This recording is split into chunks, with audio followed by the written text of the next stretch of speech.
Сәлем достар, каналыма қош келдіңіздер. Бүгін өте дәмді, калориясы аз ПП пастаның рецептісін ұсынамын. Келесі видеода ПП құймақтың рецептісін бірінші болып көру үшін каналыма тіркеліп, қоңыраушаны басуды ұмытпаңыздар.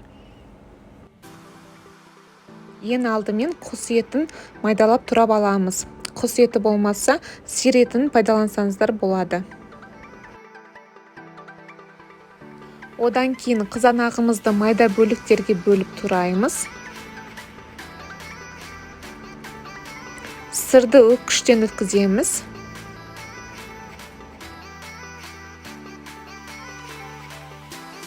Енді қайнаған суға макаронымызды салып, дайын болғанша дейін пісіреміз.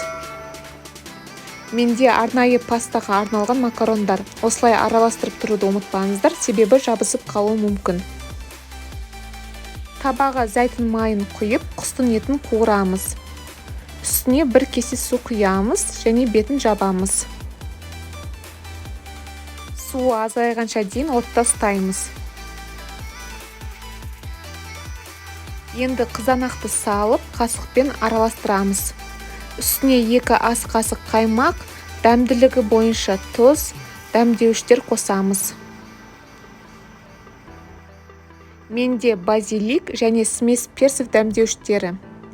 Тағы араластырамыз.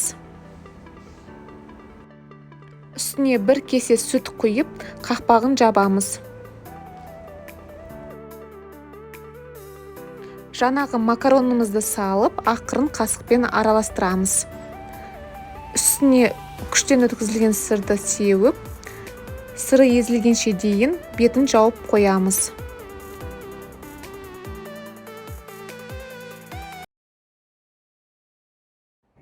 Достар, ПП паста дайын, өте тез жасалынады.